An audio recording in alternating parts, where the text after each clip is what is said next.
મોદી અને ડીવાય ચંદ્રચૂડ જોડે તો વર્ષો પુરાણોનો ઘનિષ્ઠ નાતો પણ નથી. નરેન્દ્ર મોદી અને ડીવાય ચંદ્રચૂડ નાના હતા, એક સાથે મગર પકડવા જતા હતા, મગર સાથે રમતા હતા, એવી કોઈ ચર્ચાઓ પણ ઇતિહાસમાં નથી. આવી કોઈ જ ચર્ચાઓ નથી. તેમ છતાંય ડીવાય ચંદ્રચૂડને મળવાનું કારણ શું?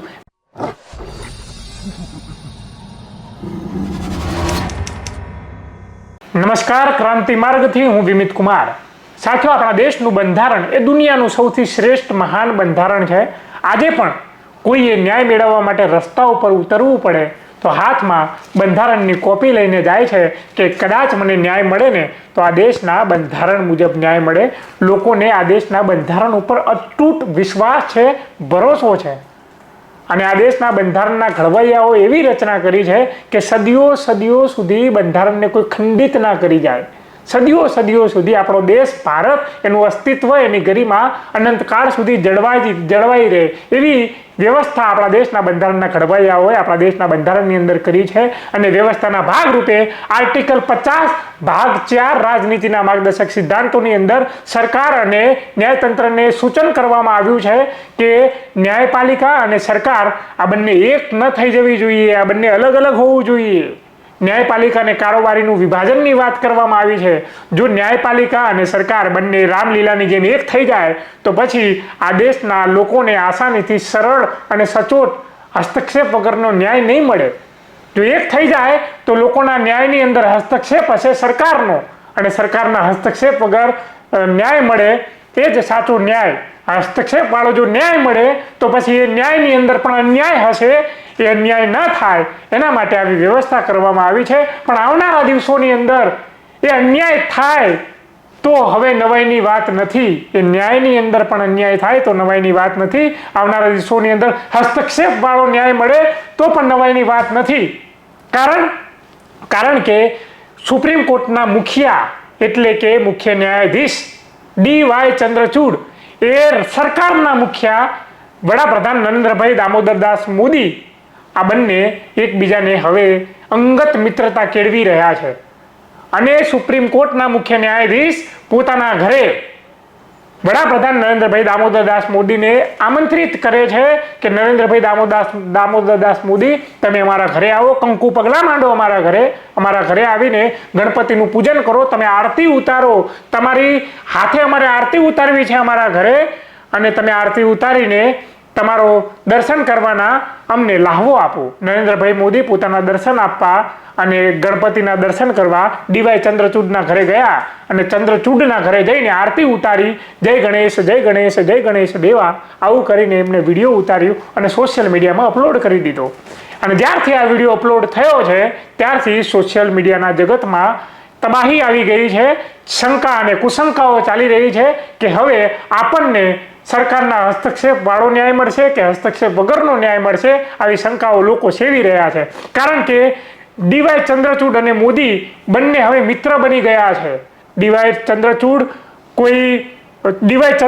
જ હોત, કોઈ ન્યાયાધીશ ના હોત તો શું નરેન્દ્રભાઈ મોદી ડીવાય ચંદ્રચૂડને મળતા હોત? એ ડીવાય ચંદ્રચૂડને મળવાનું કારણ શું? મોદી અને ડીવાય ચંદ્રચૂડ જોડે તો વર્ષો પુરાણોનો ઘનિષ્ઠ નાતો પણ નથી. નરેન્દ્ર મોદી અને ડીવાય ચંદ્રચૂડ નાના હતા, એક સાથે મગર પકડવા જતા હતા, મગર સાથે રમતા હતા, એવી કોઈ ચર્ચાઓ પણ ઇતિહાસમાં નથી. આવી કોઈ જ ચર્ચાઓ નથી. તેમ છતાંય ડીવાય ચંદ્રચૂડને મળવાનું કારણ શું? મળવાનું કારણ કે ડીવાય ચંદ્રચૂડ પાસે ભારતની અંદર ન્યાય આપવાનો સૌથી મોટો પાવર છે. એ પાવર જો મિત્રતા થઈ જાય તો એ પાવરની અંદર હસ્તક્ષેપ કરે સરકાર, તો એવી શંકાઓ પણ આ લોકો સેવી રહ્યા છે કે આવનારા દિવસોની અંદર આ મિત્રતાના કારણે શું અમને ન્યાય નહીં મળે? કદાચ એક ઉદાહરણ તરીકે માની લો કે તમારી ઉપર ભારત સરકારે કેસ કર્યો અને તમે કેસને લઈને સુપ્રીમ કોર્ટમાં ગયા. સુપ્રીમ કોર્ટને તમને શંકા થવાની કે મોદીજી અને તો આજે ડીવાય ચંદ્રચૂડ તો મિત્ર છે, તો શું મને આસાનીથી અને સારો અને સચોટ હસ્તક્ષેપ વગરનો ન્યાય મળશે કે કેમ? આવી શંકાઓ તમારી અંદર થવાની. એટલે જ આપણા દેશના બંધારણે કહ્યું છે કે આ બંને અલગ અલગ સંસ્થા છે, આ બંને સ્વતંત્ર હોવી જોઈએ, આ બંને એક ના થઈ જવી જોઈએ. જો એક થઈ જશે તો આ દેશના બંધારણના ઘડવૈયાઓને પણ ચિંતા હતી કે આ એક થઈ જશે તો આ દેશનું બંધારણનું જે ગરિમા છે, ગરિમા નહીં જળવાય અને બંધારણ વર્ષો સુધી ચાલશે નહીં. અને આખી સિસ્ટમ નહીં ચાલે, સિસ્ટમ દૂષિત થઈ જશે.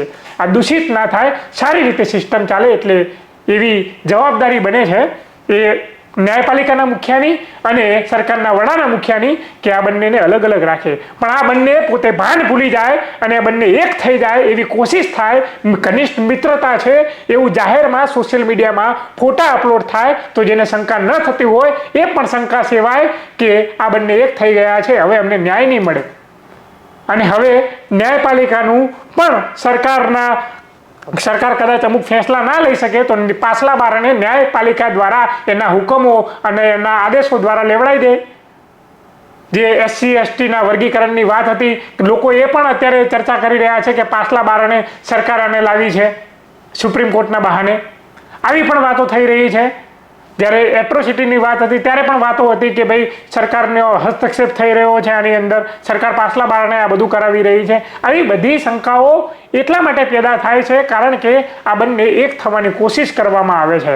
4 ન્યાયાધીશ, આ અગાઉ પણ 4 ન્યાયાધીશ જે ન્યાયાધીશની સીટ ઉપર બેસેલા એ ન્યાયાધીશ બહાર આવીને મીડિયા પ્રેસ કોન્ફરન્સ કરીને કહી ચૂક્યા છે કે સરકારની અંદર હસ્તક્ષેપ થઈ રહ્યો છે, ન્યાયપાલિકાની અંદર સરકારનો હસ્તક્ષેપ થઈ રહ્યો છે. આ બહુ મોટી ચિંતાનો વિષય છે. અને પછી એમાંના એક ન્યાયાધીશને બીજેપીએ રાજ્યસભાના સભ્ય બનાવી દીધા, સાંસદ બનાવી દીધા. એટલે આ બધું નવાઈની વાત છે ભાઈ. અને તમારું શું માનવું છે આ બાબતે કે ન્યાયતંત્રની અંદર સરકારનો હસ્તક્ષેપ થવો જોઈએ? નરેન્દ્ર મોદી અને આ DY ચંદ્રચૂડની ઘનિષ્ઠ મિત્રતા થવી જોઈએ? અને આ ઘનિષ્ઠ મિત્રતાની અસર શું આવનારા દિવસોની અંદર લોકોના ન્યાય ઉપર જોવા મળશે? અને જો ન્યાય ઉપર અસર જોવા મળશે તો શું એ ન્યાય એ પ્યોર ચોખ્ખો ન્યાય હશે? આ વાત મારે તમારી પાસે જાણવી છે. કોમેન્ટમાં અમને જણાવજો. જોતા રહો ક્રાંતિ માર્ગ ઇન્કલાબ જિંદાબાદ.